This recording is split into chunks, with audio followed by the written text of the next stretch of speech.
عزیز طلبہ طالبات، ایک اور بڑی اہم اصطلاح جو ہمارے تعلیم و تربیت اور ہماری زندگی کے حوالے سے بڑی اہم ہے، وہ ہے حلال۔ یعنی حلال اور حرام کا جو کنسیپٹ ہے، جو تصور ہے، اس کے بارے میں اپنے طلباء کو، اپنے معاشرے کو، اپنے ارد گرد کے لوگوں کو اس کے بارے میں آگاہی دینا۔ تو ہم جانتے ہیں کہ حلال وہ چیز ہوتی ہے جس کا استعمال یا ارتکاب باعث گناہ نہ ہو۔ تو فقہا نے جو ہے وہ حلال اس چیز کو قرار دیا ہے جو شرعاً جائز ہو، جس کا استعمال کرنا جو ہے اس کی اجازت ہو، اسے حلال کہتے ہیں۔ اب حلال کا جو اردو میننگ ہے وہ ہے بامطابق شرع، روا اور جائز۔ یعنی شرع میں جو چیز روا ہے، شریعت جس کی اجازت دیتی ہے، وہ اسے حلال کہتے ہیں۔ اب یہاں پہ جو کچھ دینی حوالے سے بات کی جائے تو وہ تو شریعت کے حوالے سے جو وہ اس میں اجازت ہوتی ہے یا اس کو اچھا سمجھا جاتا ہے، لیکن عام معاشرے میں بھی کچھ ایسی چیزیں ہوتی ہیں جن کے بارے میں لوگ یہ سمجھتے ہیں کہ یہ صحیح نہیں ہے، تو وہ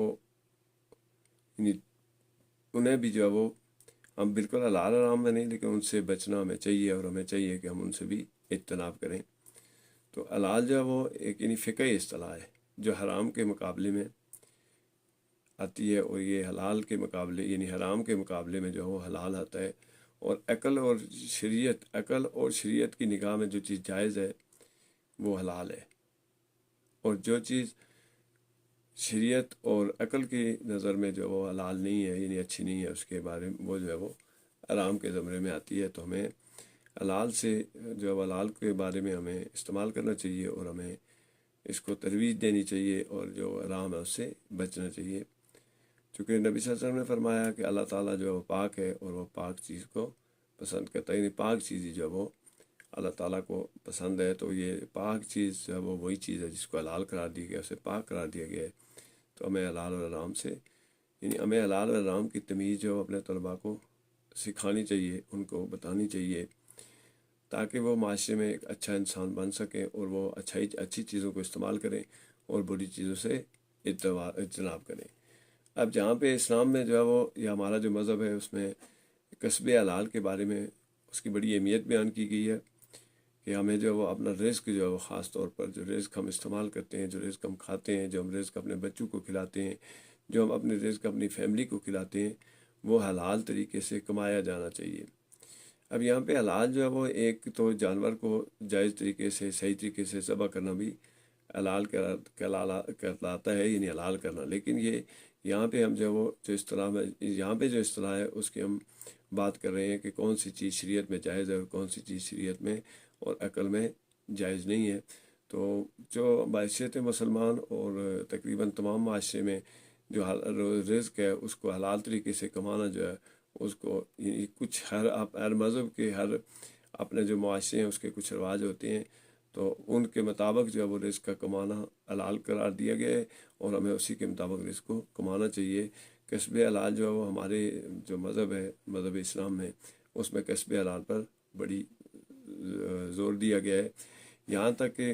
کہتے ہیں کہ جس انسان نے جو وہ حلال کا ایک رقمہ بھی کھایا تو اس کی عبادت قبول نہیں ہوتی ہے، اور اگر ہم نے بچوں کو کھلایا تو بھی ہمیں جو وہ ہم اپنے آپ کو گناہ گار بناتے ہیں۔ تو ہمیں جو وہ اپنے بچوں کو رزق حلال کمانا بھی چاہیے اور رزق حلال کھانا بھی چاہیے۔ اب بحیثیت استاد ہماری یہ ذمہ داری ہے، بحیثیت ٹیچر ہماری یہ ذمہ داری ہے کہ ہم اپنے بچوں کو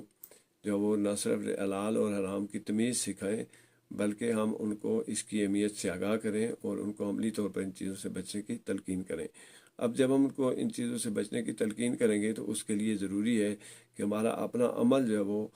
یعنی اس طرح کا ہونا چاہیے، ہمیں رول ماڈل بننا پڑے گا، ہمیں جو ہے وہ عملی طور پر اس چیز کا مظاہرہ کرنا پڑے گا کہ ہم جو کام کر رہے ہیں، ہمارے ذمہ کرے بچوں کو پڑھانا ہے یا کسی دوسرے بندے کے ذمہ کوئی دوسرا فرائض ہیں، کوئی دوسری قوم کی طرف سے، ملک کی طرف سے، حکومت کی طرف سے اس کے ذمہ کوئی فرائض لگائے گئے ہیں، تو ان کو وہ جو وہ احسن طریقے سے کرے اور کوشش کرے کہ وہ ان کو صحیح طریقے سے کرے اور ان کو مکمل ایمانداری کے ساتھ کرے، اگر تب جا کے جو ہمارا رزق حلال ہوگا۔ اور اگر ہم چاہتے ہیں کہ ہم زندگی میں کامیاب ہوں، ہماری اولاد، ہمارے جو بہن بھائی ہیں وہ اچھے انسان بنے، تو ہمارے لیے ضروری ہے کہ ہم ان کو باقی تمام چیزوں کو سکھانے سے پہلے، باقی تمام چیزوں کو دینے سے پہلے ان کے رزق کے حلال ہونے کو یقینی بنائیں۔ رزق کے حلال کے بغیر آپ کی عبادت اور اس کی جو تربیت ہے وہ اثر کارگر نہیں ہوتی، اس کا اثر نہیں ہوتا ہے۔ اس کا اثر تبھی ہوتا ہے جب ہم رزق حلال کماتے ہیں اور رزق حلال جو ہے وہ کھاتے بھی ہیں اور کھلاتے بھی ہیں۔ تو ہمارا جو کام ہے، ہماری جو ذمہ داری ہے وہ یہ ہے کہ ہم اپنے فرائض کو اچھے انداز میں انجام دیں، کوشش کریں کہ اس میں جو ہے وہ جو ہمارے ذمہ کام ہے اس کو ہم بہت بہتر طریقے سے کریں، تبھی جا کر ہم کسب حلال کے زمرے میں آتے ہیں۔ اور کسب حلال جو ہے وہ اس کے بغیر معاشرتی کوئی بھی معاشرہ جو ہے وہ ترقی نہیں کر سکتا۔ جہاں پر حلال اور حرام کی تمیز ختم ہو جاتی ہے وہاں پہ انصاف ختم ہو جاتا ہے، اور وہاں کے لوگ جو وہ کوئی اچھے انسان اور اچھے شہری نہیں بن سکتے ہیں۔ انہیں اچھائی اور برائی کی تمیز باقی نہیں رہتی ہے، اور معاشرے میں بہت ساری برائیاں اور بہت سارے گناہ جو ہیں وہ ترویج پاتے ہیں اگر رزق حلال نہیں ہے تو رزق حلال جو ہے، چونکہ یہ ایک ایسا عمل ہے کہ جس کے لیے ہمیں جو وہ بہت سے ایسی چیزیں چھوڑنی ہوتی ہیں۔ سچ بولنا ہوتا ہے، ہم نے جھوٹ اور جھوٹی قسم کھانا اور ان ساری چیزوں کو چھوڑنا ہوتا ہے، اور ہمیں ایک اچھائی کی طرف آنا ہوتا ہے، اور ہمیں مکمل طور پر اچھائی کا ایک نمونہ بننا ہوتا ہے، تو تب جا کے ہمارا رزق حلال ہوتا ہے۔ تو ہماری جو ذمہ داری ہے وہ نہ صرف اپنے طلباء کو یہ بتائیں کہ حلال اور حرام کیا ہے، اور حلال اور حرام میں جو ہے ان کو تمیز سکھائیں، اور ان کو عملی طور پر جو ہے وہ زندگی میں اس چیز کو اپنے اوپر نافذ کرنے کی تربیت دیں۔ تعلیم و تربیت کی بنیادی جو عنصر ہے وہ یہ ہے کہ جہاں باقی بہت سی باتوں کو جو ہے وہ بچوں کو اور اپنے معاشرے کو، اپنے ساتھ اٹھنے بیٹھنے والے لوگوں کو سکھایا جاتا ہے، وہاں پر یہ انتہائی ضروری ہے کہ ہم خود بھی جو ہے وہ اس کو اپنے اوپر بھی امپلیمنٹ کریں، اور لوگوں کو یہ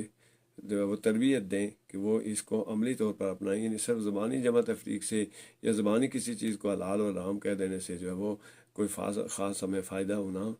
جو وہ ہونے والا نہیں ہے۔ ٹھیک ہے کہ حلال جو ہے نا، حلال کو حلال کہنا چاہیے اور حرام کو حرام کہنا چاہیے، یہ بھی ایک یعنی ایک اخلاقیات ہے اور یہ بھی ایمان کا حصہ ہے، لیکن ہمیں عملی طور پر حرام سے بچنا چاہیے، اور نہ صرف خود بچنا چاہیے بلکہ اپنے ارد گرد اپنے جو بہن بھائی ہیں، جو رشتہ دار ہیں، جو ہمارا معاشرہ ہے، اس میں بھی کوشش کریں کہ ہم لوگوں کو جو ہے وہ تربیت دیں کہ وہ حرام سے بچیں اور حلال کمائی کی طرف جائیں، اور اپنے بچوں کو حلال کھلائیں۔ اور ہمیں اپنے طلباء کو جو ہے وہ ابھی سے،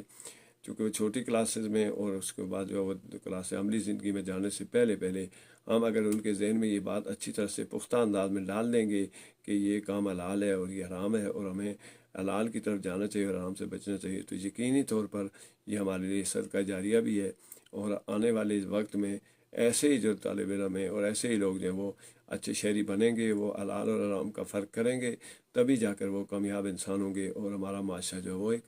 ترقی کر سکتا ہے اور ایک اچھی راہ پر چل سکتا ہے۔ تو ہماری یہ ذمہ داری ہے، اور ہمیں یہ ذمہ داری جو ہے اچھے انداز میں ادا کرنی چاہیے، اور خود کو بھی رول ماڈل بنانا چاہیے، خود عملی طور پر اس چیز پر عمل کرنا چاہیے کہ ہم حلال کمائیں، حرام سے بچیں، اور اپنے جو طلباء ہیں اور ہمارے جو دوست احباب ہیں ان کی بھی تربیت کی جائے، تاکہ وہ بھی جو ہے وہ اس عملی طور پر حلال جو ہے وہ کمائیں اور حرام سے بچیں۔